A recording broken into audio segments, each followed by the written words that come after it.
नमोस्तु निवेदित करते हुए, जब इस पूरे भारतवर्ष के इस परिदृश्य को मैं देख रहा हूं, कुछ स्थान ऐसे दिखाई दे रहे हैं जिनका पुण्य इतना अधिक बढ़ चुका है कि वो भले सामान्य सी भूमि हो, लेकिन लोग उसे आज तीर्थ के रूप में स्वीकार कर रहे हैं। अगर उन जगह की मैं चर्चा करूं तो ये अवधपुरी की धरती भी आज मुझे किसी तीर्थ से कम दिखाई नहीं दे रही है, जहां मुनिवर श्री प्रमाण सागर जी मुझे दिखाई दे रहे हैं।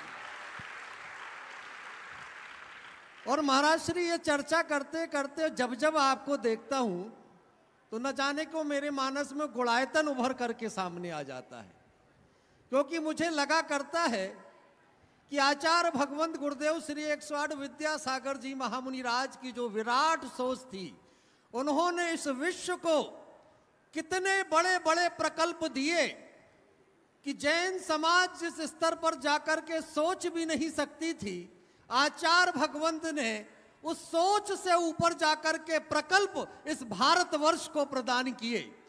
अगर कुंडलपुर के बड़े बाबा का तीर्थ विश्वव्यापी बन गया है, ये तो आचार्य भगवंत की कृपा हुई।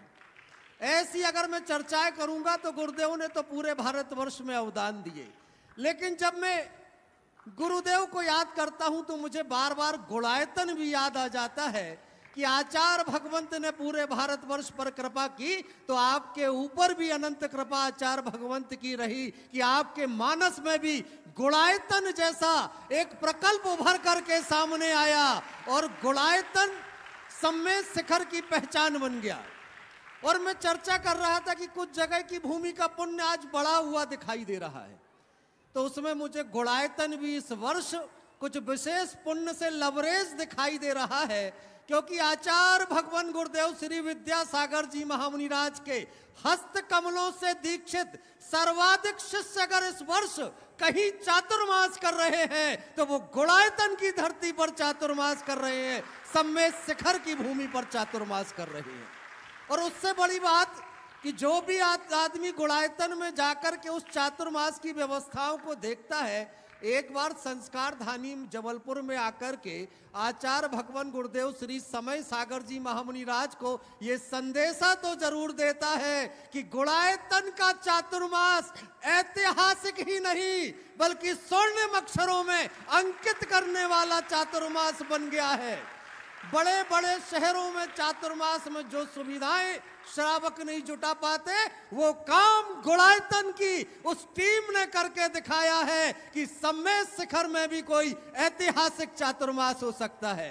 तो गुरुदेव, अब एक निवेदन आपसे कर रहा हूं, इतनी बड़ी विरासत आपने खड़ी कर दी है गुरु कृपा से, ये विरासत अब लोकार्पित होने के लिए इंतजार कर रही है। और ये इंतजार बढ़ते बढ़ते पहले तो था कि 2025 में इंतजार की घड़ियां समाप्त हो जाएंगी, फिर लगा कि 2025 का दिसंबर आते आते तक हो जाएगी, लेकिन अब ये लगने लगा है कि ऐसा कौन सा कैलेंडर ला करके आपके सामने रखना पड़ेगा कि ये इंतजार की घड़ियों के ऊपर आप एक निशान लगा देंगे कि इससे आगे अब इंतजार नहीं करना पड़ेगा और गुणायतन का विश्वव्यापी सबसे बड़ा ऐतिहासिक पंच कल्याणक प्रतिष्ठा महोत्सव आपके सानिध्य में होगा। बस उस तिथि का इंतजार ये पूरा भारतवर्ष कर रहा है। तो ये मेरी जिज्ञासा नहीं है, पूरे विश्व के लोगों की जिज्ञासा है कि आज इस मंच से गुणायतन के पंच कल्याणक की घोषणा हो जानी चाहिए। नमोस्तु महाराज श्री।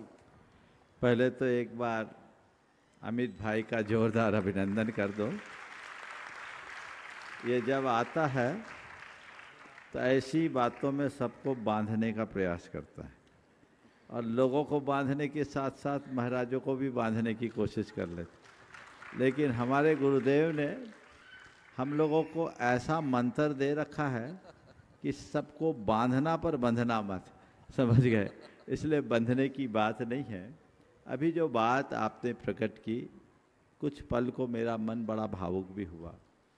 पहली बात तो मैं ये कहूँगा कि मेरा कुछ भी नहीं है, जो कुछ भी है वह सब गुरु कृपा का प्रसाद है। मैं अपने आप को केवल और केवल एक निमित्त के रूप में देखता हूँ। गुणायतन का जो कुछ भी कार्य हुआ, आप लोग कहते हैं कि मनुष्य की कल्पना से आगे है, पर मुझे नहीं मालूम, कल्पना मेरी नहीं, जिसने मुझे जन्म दिया सब उसका है, उनकी कृपा है। और मैंने उनसे यही निवेदन किया था कि यहाँ कुछ ऐसा चाहते हैं जिससे लोगों के मुख से वाह निकले, लोग जीवन के मर्म को जान सके और अपने जीवन को कृतार्थ कर सके। इसी भाव और प्रेरणा से गुणायतन की शुरुआत गुरुदेव के आशीर्वाद से हुई, अब वो पूर्णता की ओर है। हमारी बड़ी प्रबल भावना थी और ऐसी संभावना भी बन गई थी कि गुरुदेव इस प्रतिष्ठा को संपन्न कराएंगे और उनके ही कर कमलों से गुणायतन प्रतिष्ठित होगा। लेकिन काल को कुछ और मंजूर था, पर मुझे लगता है गुरुदेव का प्रत्यक्ष न सही परोक्ष सानिध्य तो हम लोगों के साथ हमेशा बना ही रहेगा।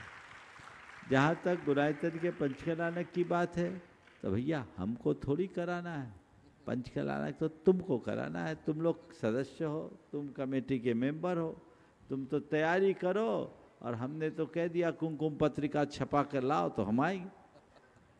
हमने पर्याप्त समय दिया है। यद्यपि इस तरह का काम समय साध्य होता है, आप लोग तो अभी जाके देख ही रहे हैं, बहुत बारीक काम है, समय लग रहा है। टेक्नोलॉजी का काम भी बड़ा कठिन काम है, थोड़ा समय ले रहा है, लेकिन अब लगभग समापन पर है। पर मुझे तो ये दिखता है कि शर्ट तो जल्दी सिल जाती है, काज बटन बहुत टाइम खाता है। और बिना काज बटन के शर्ट आप पहनोगे कैसे? तो एक काज बटन अच्छे कर लो, थोड़ा जल्दी कर लो, और कोई ऐसी जुगत लगाओ कि अब काज बटन जल्दी पूरी हो जाए। और जब काज बटन पूरी होकर शर्ट तैयार हो जाए तो हमें बताओ, हम पूरी समाज को पहनाने के लिए तत्पर रहेंगे। और ये एक बड़ी बात होगी। ये निश्चित इस बार के लिए बड़े गौरव का विषय है कि आज गुणायतन में 57 पिछी का चातुर्मास मुनि संघ और आर्यिका संघ के साथ संपन्न हो रहा है। ये सबके लिए गौरव का विषय है। ऐसे ही और आगे होते रहे, यही गुणायतन का उद्देश्य है और यही गुणायतन का लक्ष्य भी।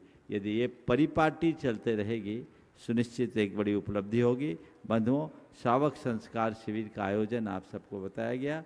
यहाँ पर कई लोग मेरे पास आ रहे थे, तो मैंने कहा भाई ठीक है, तुम दिन भर पूरे शिविर के शेड्यूल के अनुसार नहीं रह सकते, तो कोई बात नहीं। उन लोगों के लिए जो भोपाल के नौकरी पेशा वाले लोग हैं या जो अपने दुकान दफ्तर से मुक्त नहीं हो सकते, उनके लिए हमने सुविधा दी कि वे विधान में सम्मिलित हो जाए और 10 दिन के विधान का भरपूर आनंद ले, उपयोग करें, ये लाभ उठाए। उसी तरह से है। और भावना योग प्रामाणिक ऐप के माध्यम से प्रतिदिन 5:40 से पूरा लाइव आप सबको देखने को मिलेगा। तो पूरे देश के लोगों से मैं कहूँगा कि दशलक्षण में आप अपने आप को 10 धर्म की भावना से अपने आप को आपूरित करना चाहते हैं, तो समय पर प्रामाणिक ऐप से जुड़कर इसका लाभ उठाएं।